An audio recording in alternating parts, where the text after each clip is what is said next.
আসসালামু আলাইকুম। আজকে আমরা সেকেন্ড ভিডিওতে আলোচনা করব আমাদের সাইড ন্যাপ ড্যাশবোর্ড নিয়ে। ওকে।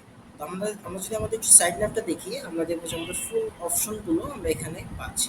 সেটা সেলস, আমরা এটাকে ক্লোজ করতে পারি। সেলসের ভিতরে রয়েছে cost, new sales, sales list, new sales return এবং সেলস রিটার্ন লিস্ট।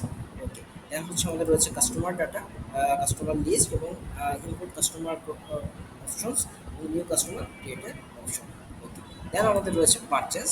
এখানে আমরা নিউ পারচেস ক্রিয়েট করতে পারবো, পারচেস লিস্ট দেখতে পারবো, নিউ পারচেস রিটার্ন করতে পারবো এবং পারচেস রিটার্ন লিস্ট দেখতে পারবো। ওকে। এরপরে আমাদের রয়েছে সাপ্লায়ার ক্রিয়েট করার অপশন। সেম আমাদের ইয়ার মতো, কাস্টমারের মতো আমরা সেমভাবে সাপ্লায়ার ক্রিয়েট করতে পারবো। দেন রয়েছে আমাদের আইটেম ক্রিয়েট করার অপশন। এখানে আমরা আইটেম, ক্যাটাগরি, বারকোড প্রিন্ট এবং ব্র্যান্ড ক্রিয়েট এই ধরনের ফাংশনালিটিগুলো দেখতে পাচ্ছি। দেন আমরা যাবো আমাদের এক্সপেন্স সেকশনে।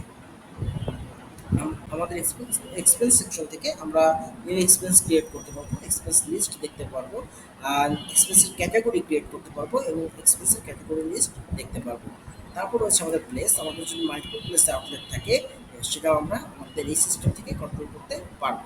ওকে। দেন রয়েছে আমাদের রিপোর্ট, আমরা এখান থেকে প্রফিট অ্যান্ড লসের রিপোর্ট জেনারেট করতে পারবো, পারচেস রিপোর্ট জেনারেট করতে পারবো, পারচেস রিটার্ন রিপোর্ট জেনারেট করতে পারবো, পারচেসের পেমেন্ট রিপোর্ট দেখতে পারবো, আইটেম সেলস রিপোর্ট দেখতে পারবো, আইটেম পারচেস রিপোর্ট দেখতে পারবো। সেলস রিপোর্ট থেকে আমরা সেলসের যে রিপোর্টটা আছে সেটা দেখতে পারবো। দেন হচ্ছে আমাদের সেলস রিটার্ন রিপোর্ট যেটা আছে, সেখান থেকে আমরা কী কী আইটেম সেল করার পরে রিটার্ন হয়েছে সেটা দেখতে পারবো। সেলস পেমেন্ট রিপোর্ট যেটা আছে সেটাও ইনশাল্লাহ আমরা এখান থেকে দেখতে পাবো। দেন আমাদের স্টক রিপোর্ট যদি প্রয়োজন হয় আমরা এখান থেকে দেখতে পারবো। আমাদের এক্সপেন্স রিপোর্টের প্রয়োজন হলে সেটাও আমরা এখানে পাবো।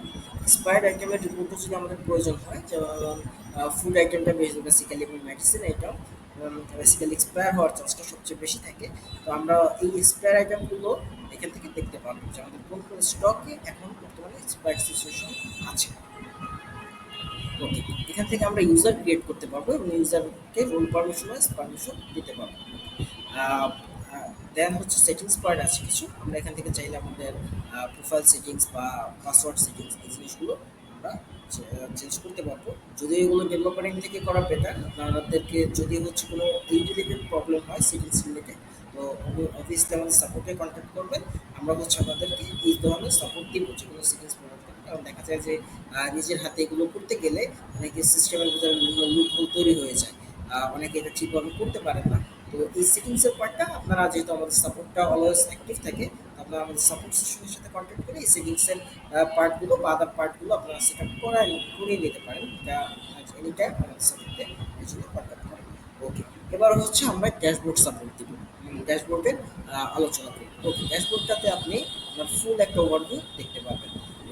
আপনার কতজন কাস্টমার আছে, কতজন সাপ্লায়ার আছে, পারচেস ইনভয়েস কয়টা আছে, আপনি এখান থেকে ডিরেক্ট গিয়ে এখানে হিট করলে আপনি হচ্ছে দেখতে পাবেন যে আপনার আহ, আমি একটা গিয়ে দেখি যে আপনার যতগুলো পারচেস লিস্ট আছে সব এখানে চলে আসবে।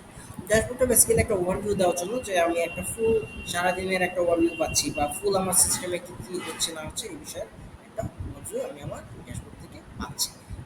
তো আমাদের ফার্স্ট আজকের টিউটোরিয়ালটা এই পর্যন্তই থাকবে। আমরা শুধুমাত্র আমাদের সাইট ম্যাপ ড্যাশবোর্ড নিয়ে আলোচনা করলাম।